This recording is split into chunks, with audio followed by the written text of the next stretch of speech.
दी और ऐसा हमला किया अमेरिकी सेना बेस पर। डोनाल्ड ट्रंप देखते रह गए तो कैसे इजराइल ने ही ईरान के आगे मान ली और कैसे अली खमोई ने सिर्फ 12 दिन के अंदर अमेरिका और इजराइल दोनों को हरा दिया।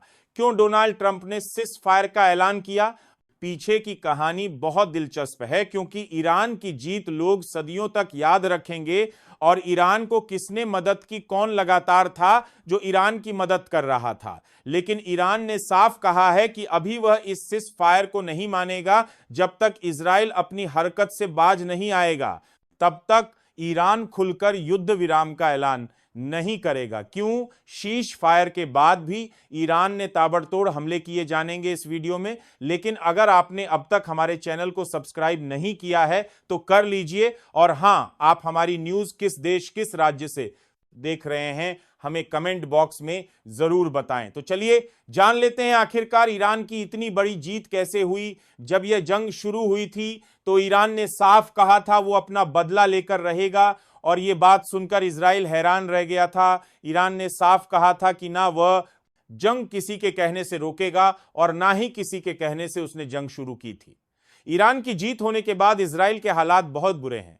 जनता अपने घरों को छोड़कर भाग चुकी है।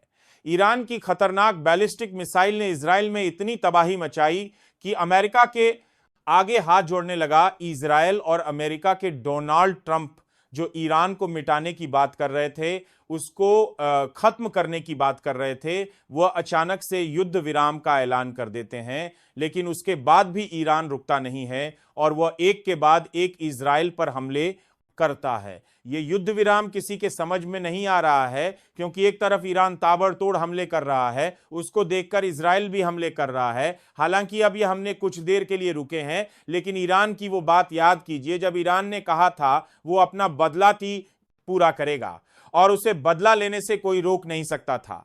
अली खमोई ने कहा है यहूदियों ने हम पर हमला कर कर बहुत बड़ी गलती कर दी, इसकी सजा उन्हें मिलनी चाहिए और मिल रही है। एक खोपड़ी की फोटो दिखाकर जिस पर इजराइल का टैटू लगा था जो यहूदियों में माना जाता है और उसे पर लिखा था अंजाम ऐसा होगा।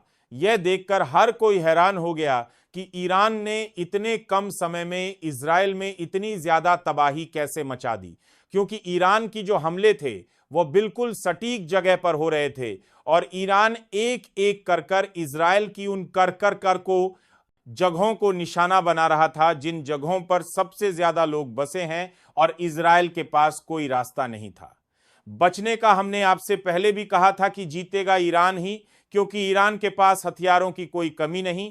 ईरान को चीन का, रस का और तमाम मुस्लिम देशों का पूरा सपोर्ट था। यही नहीं, ईरान ने कहा था कि वह अमेरिका से भी अपना बदला लेगा और उसने वैसा ही किया। ईरान ने अमेरिकी बेस पर जमकर मिसाइल बरसाए और अपना बदला ले लिया। लेकिन अब इजराइल पूरी तरीके से फंस चुका था। अब उसको सिर्फ युद्ध विराम ही बचा सकता था। इसीलिए उसने डोनाल्ड ट्रंप के सामने हाथ जोड़ना शुरू कर दिए। बेंजामिन नेतन्याहू ने डोनाल्ड ट्रंप से गुहार लगाई कि किसी भी तरह इस युद्ध को रुकवा दो, क्योंकि इजराइल की कोई मदद नहीं कर रहा था और ना ही कोई मदद करना चाहता था, क्योंकि जंग का कोई अंत नहीं होता, जंग बस रुक जाती है। थोड़ी देर के लिए अली खमोई ने साफ कहा है कि जंग अभी खत्म नहीं हुई है। यह जंग तभी खत्म होगी जब इजराइल सुधर जाएगा, वरना उसका अंत वही होगा जो इतिहास में लिखा है, किस तरीके से ईरान ने अपने दम पर इस जंग को जीतकर अमेरिका और इजराइल दोनों को ही मात दे दी। और यह जीत कोई छोटी जीत नहीं, यह बहुत बड़ी जीत है।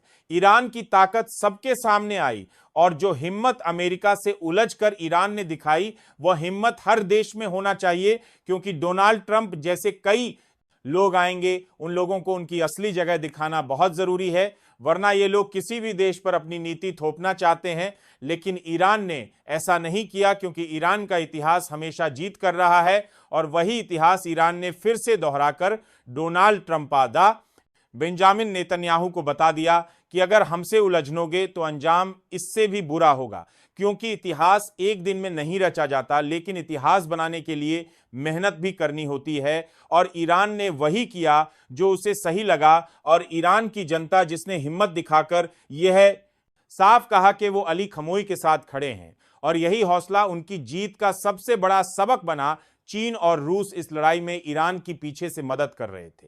यह बात अमेरिका अच्छे से जानता था कि चीन इस लड़ाई में जरूर आएगा, क्योंकि अमेरिका और चीन के बीच में लगातार दूरियां बढ़ती जा रही है और यह झगड़ा जंपिंग और डोनाल्ड ट्रंप के बीच में था। लेकिन रूस ने भी खुलकर ईरान का साथ दिया। अगर आप सही हो तो 10 देश आपके साथ खड़े हो जाएंगे, लेकिन अगर आप गलत हो तो एक भी देश आपका साथ नहीं देगा। और इस वक्त गलत सिर्फ इजराइल था, इजराइल का कोई भी साथ नहीं दे रहा था, क्योंकि इजराइल का इतिहास बहुत बेकार रहा है। बेंजामिन नेतन्याहू को ईरान ने ऐसा सबक सिखाया है कि अगली बार वह कुछ भी करने से पहले 10 बार सोचेगा, क्योंकि बेंजामिन नेतन्याहू इस हार को कभी भूलने वाला नहीं है।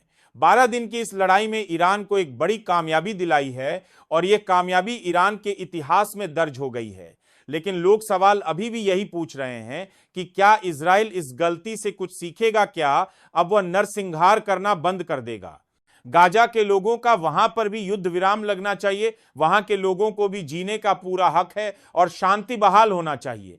कई मुस्लिम देशों ने यह गुहार लगाई है कि गज्जा में हो रहा है नरसंहार पर भी रोक लगे और वहां के लोगों को शांति से जीने दिया जाए, क्योंकि अगर ईरान में युद्ध रुक सकता है तो फिर गाजा में भी युद्ध रुकना चाहिए। लेकिन अफसोस की बात यह है कि डोनाल्ड ट्रंप ईरान और इजराइल की तो बात करते हैं शांति की, लेकिन जो बेंजामिन नेतन्याहू 2 साल से लोगों का खून बहा रहा है, वहां पर युद्ध विराम की पहल क्यों नहीं करते हैं?